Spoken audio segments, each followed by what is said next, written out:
I used to believe we had a good marriage, not perfect, not something you'd write a novel about, but good in the way that felt safe, reliable, solid. Vanessa and I had been married for 6 years. She worked in PR, the high energy, always networking, espresso before speaking type. I worked in software, mostly from home, quietly building things no one saw. We met at a charity event. She was organizing it. I was there because my boss guilt-tripped me into attending. She was in a red dress, commanding the room like a queen disguised as a hostess. I was wearing a jacket 2 sizes too big and trying not to spill club soda on the catering table. Somehow she noticed me. "Are you hiding or just allergic to mingling?" she asked, raising one eyebrow like she already knew the answer. "I'm just here for the bacon-wrapped dates," I muttered. She laughed, loudly, unapologetically. I didn't know it then, but that laugh would echo in my bones for years. We fell into each other fast. Within 6 months we moved in. Within a year, we were married. Friends said we were opposites.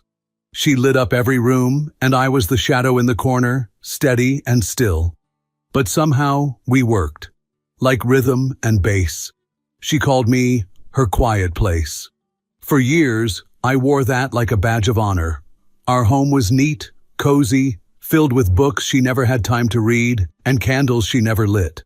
Bruno, our rescue dog, patrolled the living room like a retired soldier.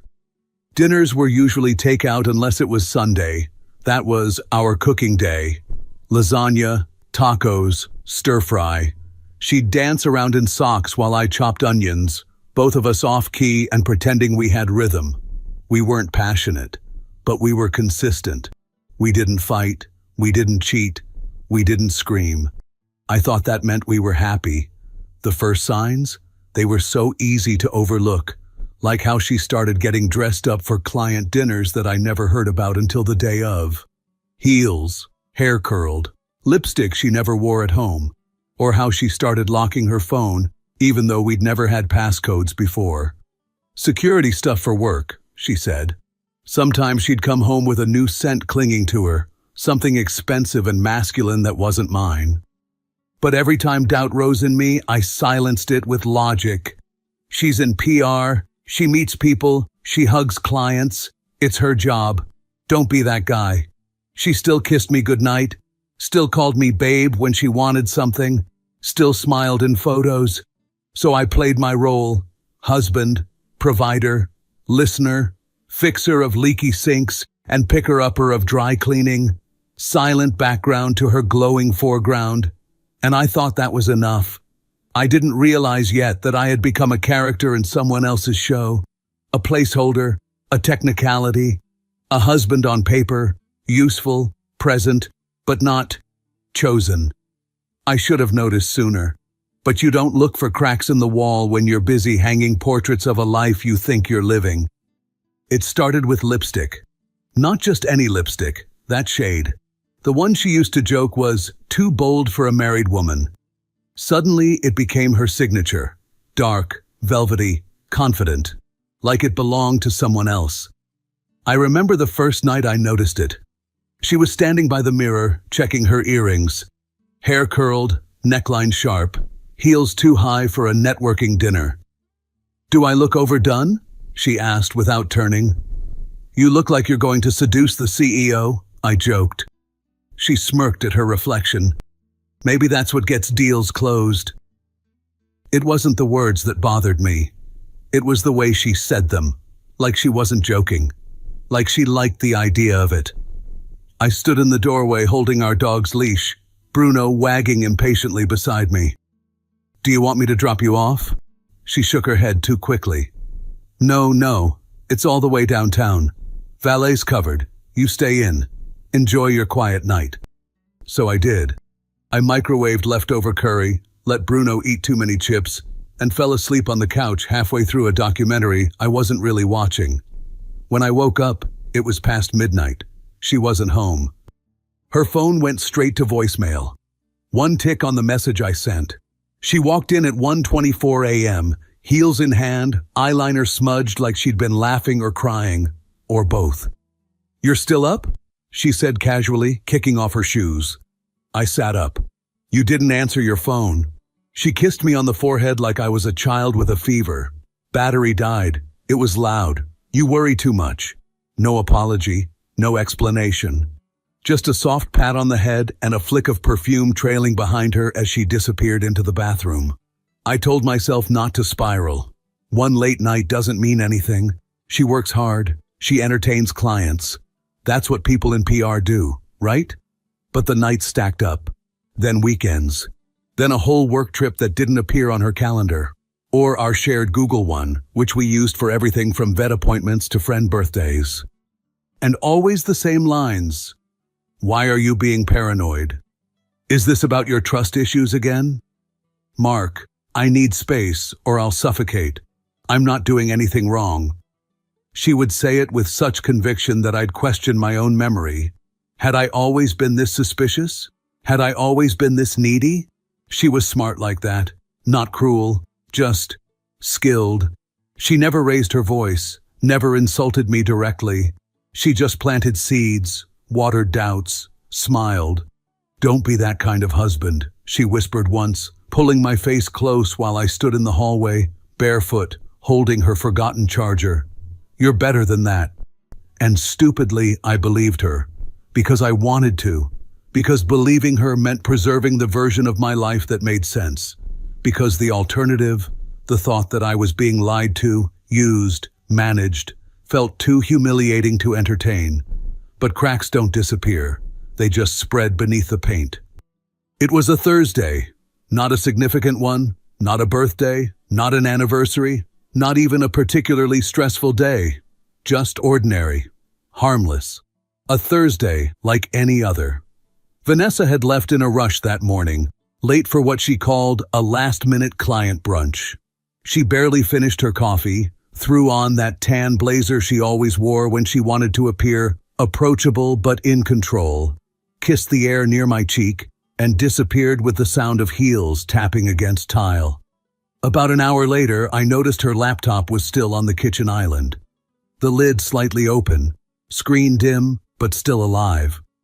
That alone felt unusual. Vanessa was obsessive about her laptop. It was her brain, as she called it. She took it everywhere, brunches, meetings, even vacations. She once brought it to a funeral. In case anything urgent pops up, she had whispered, unapologetic. I assumed she'd come back for it, but then it pinged, once, twice, then 3 times in quick succession. I didn't move right away. I was in the middle of debugging a script, half listening to Bruno snoring at my feet, but the sound kept coming, soft, persistent, like someone tapping gently on a window from the outside. Ping, pause, ping. At first I tried to ignore it. Maybe it was work stuff. Maybe one of her clients was being needy. PR people were always on call. But something felt off. I walked into the kitchen. The screen was glowing now, awake with notifications from a chat app I didn't recognize. It wasn't the usual email or Slack icon. This one was sleek, dark, unfamiliar. I didn't even know she used that platform. The window was open, a single thread displayed. The name at the top stopped me in place. Rick. No last name, just Rick. And beneath it, a short phrase in gray. Typing. My stomach tightened. I hesitated. My hand hovered over the trackpad. This was wrong. This was private. But the messages had already opened themselves. Her last session hadn't closed. The words were sitting there, exposed, glowing in the quiet kitchen light like spilled wine on white tile. I scrolled up. Booked the same weekend, same view, same bed, just you and the ocean. Then, leave the charger, leave the stress, leave the fake performance. This time, it's just us. My heart thudded, not skipped, not fluttered, just hit once, hard, and dropped. I didn't know who he was yet, but I knew what he was. There was a photo, attached casually, like punctuation. Vanessa, sitting on a lounge chair in what looked like a beachside deck. Her skin sunlit, damp, wrapped loosely in a towel. Her sunglasses were pushed up into her hair, her legs half bent, a drink balanced in her hand. And the smile. It wasn't for the camera. It wasn't posed. It was effortless, intimate, relaxed in a way I hadn't seen on her face in years. I stared at it too long, until the corners of the screen dimmed again. I didn't want to scroll further, but I did. Every message felt like it carved a new hollow space inside me. He still thinks I'm exhausted from work. It's almost cute. I don't even have to lie anymore. I just give him silence and he fills it with trust. He's useful.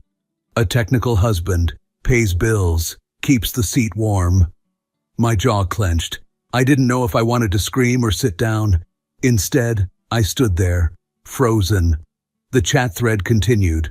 Plans, memories, references I didn't understand, but knew I wasn't supposed to. My name was never mentioned, but I was everywhere in it, like a ghost haunting their fun. The door opened behind me. Footsteps, keys jingling, a familiar scent. Vanessa's voice floated in.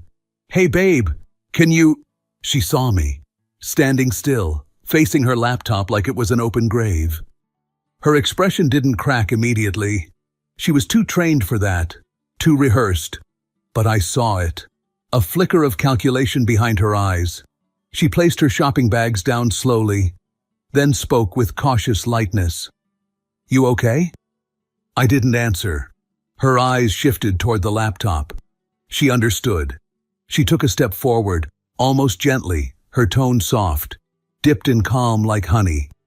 "Whatever you think you saw, Mark, it's not what it looks like." I kept staring at her, not speaking. For the first time in 6 years, I felt like I didn't know the woman in front of me. Not just unfamiliar, strategic. She wasn't reacting emotionally. She wasn't denying. She was managing me. And I realized this wasn't her first lie. It was just the first one I finally caught. We stood in silence. The room felt too bright, too open, like everything in it had turned to glass.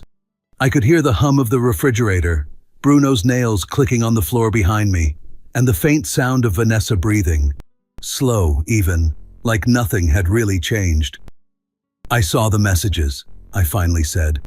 My voice didn't shake. It surprised me how calm I sounded, like I was just reading a weather report. Vanessa didn't flinch. She tilted her head, as if evaluating how much effort this conversation would cost her. "So what exactly do you think you saw?" she asked, folding her arms. I turned the screen toward her. She didn't even look. "I saw enough," I said. There was a pause, a practiced pause, then a sigh, long, theatrical, heavy like she wanted me to feel bad for making her tired. "Okay," she said slowly, walking toward the kitchen counter. She opened the fridge, took out a bottle of water, and leaned against the island like we were discussing weekend plans. "Let's not make this a movie scene. It's not a betrayal, Mark. It's an adjustment."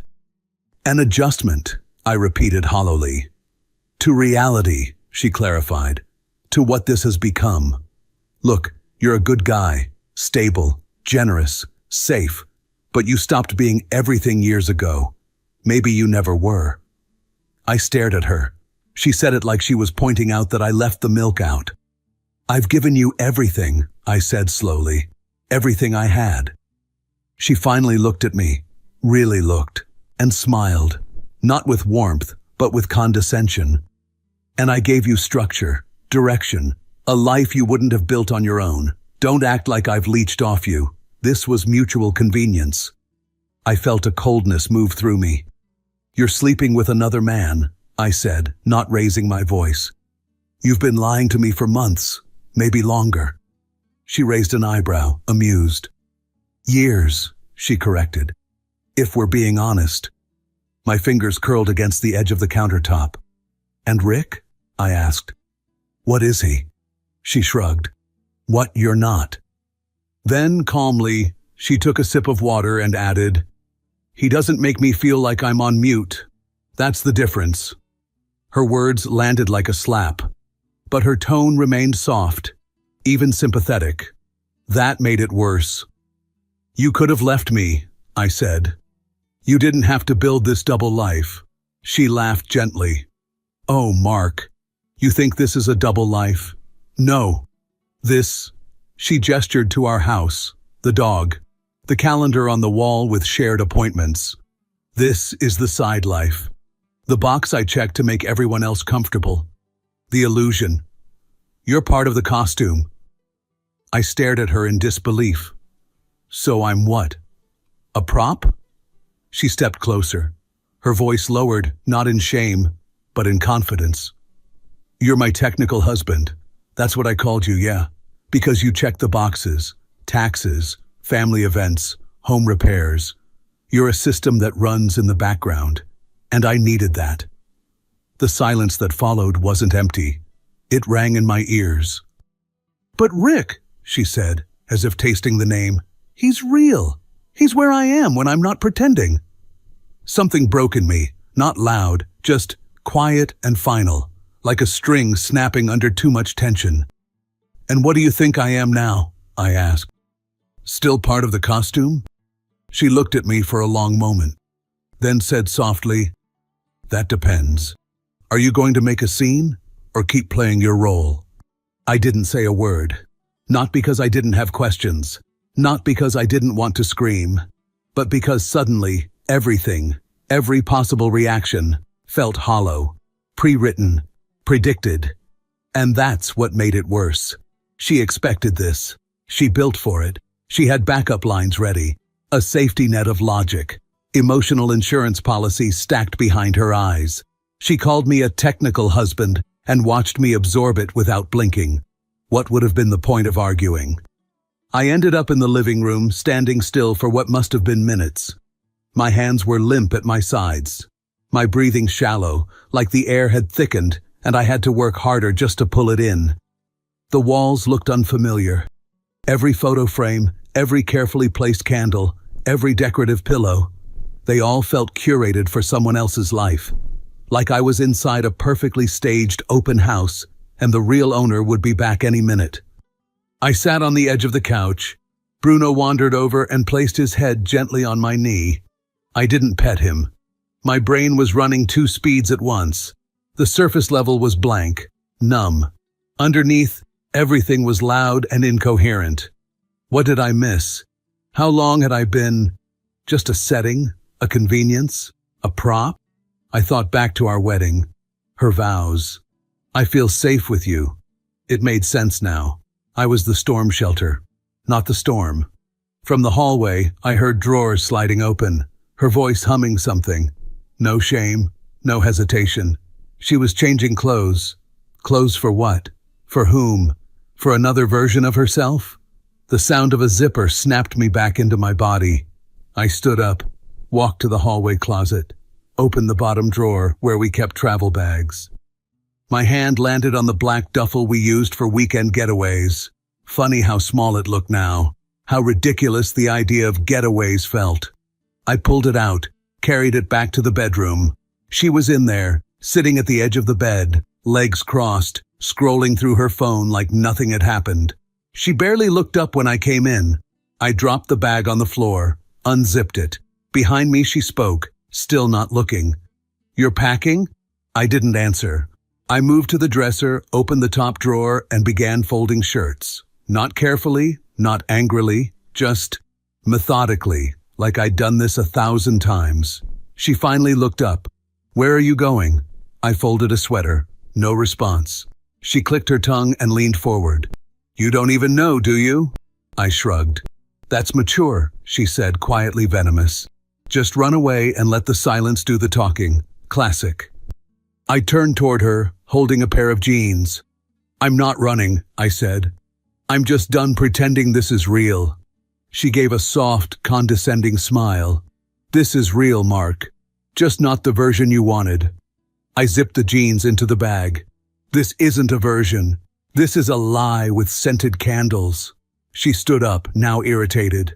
So what? You leave? And then what? You punish me by disappearing? You think that makes you strong? No, I said. I think staying after this would make me pathetic. That landed. Briefly. She scoffed, turned her back. Drama, she muttered. You're finally acting like a man when it's too late to matter. That stopped me cold. I looked at her. Really looked. and for the first time I felt nothing warm. "You know," I said slowly, "you spent 6 years calling me dependable, loyal, thoughtful. And now that you've bled me dry, you rebrand all of that as weakness." "Mark," she said, tilting her head, "you're not built for confrontations. You fold. That's your thing. I knew it when I married you. You're predictable." I looked at her, long and flat. "My silence made this house work," I said. "My silence made you believable. You wore me like a shield in front of your friends, your family, your clients. I was the stamp of stability you needed to justify the rest." She said nothing. I stepped closer. "But that silence, it's over." She smiled faintly. "What does that mean?" "It means I'm leaving, not running, not ghosting, leaving, on my terms, with my voice. And when people ask me why," she tensed, "I'll tell them." There it was, a flicker. Her control faltered for the first time. "You think airing dirty laundry makes you noble?" she asked, voice cold now. "You think you get points for finally acting like a man after letting me rot in silence for years?" "No," I said. "I think you were always rotting. I just stopped lighting candles to mask the smell." She stared at me. No reply, no smirk, just stillness. And I realized she never expected to lose the script.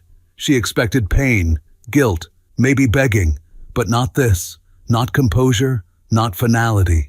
I turned to go. "Mark," she called behind me. I stopped. "You know," she said quietly, "you'll always be the safest choice, just never the one people really want." I nodded once. "And you'll always need someone quieter than you to feel loud." I zipped the bag. The sound was final, like closing a file, ending a performance. I walked toward the door. She didn't move, not a single step. So I turned, one last time. "You said I was part of the costume," I said. "A technical piece." She looked at me, silent, waiting. I nodded slightly. "Well, costume's coming off." And I left the room. She didn't follow. She didn't call after me. Just silence. Fitting, really. That was always my role. I moved into a small apartment. 3rd floor. Thin walls, no dishwasher, nothing glamorous, but everything in it was mine. No curated throw pillows, no decorative trays, no faux smiles framed in glossy photos. Just me, and space, and silence. The real kind this time. At first, the quiet was strange, too wide, too honest. I found myself waiting for her voice to cut through it, or for the dull glow of her phone in the hallway at night. I'd walk past the mirror and still half expect to see myself in the background of her life. But day by day, the air changed. I started hearing my own thoughts again. Started remembering how I used to move when no one was watching. What I liked to cook. What I liked to read. What I looked like when I wasn't bracing for disappointment. I didn't block her number. I didn't delete our photos. I didn't need to. What we had didn't need to be erased. It needed to be understood for what it was. A set, a scene, and I was the lighting rig. The microphone she clipped to. Essential, but invisible. Now I walk through rooms and I'm not scenery. I told the truth to those who asked. Calmly, simply.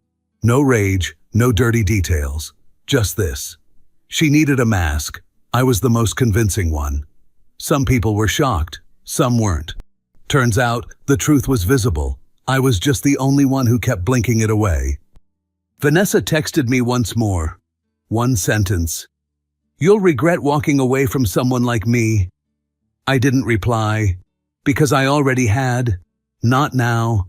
Not when I found the messages. I had started regretting it the first time I let her reduce me to silence and called it love. But now? Now I walk without needing applause. Now I live without needing permission.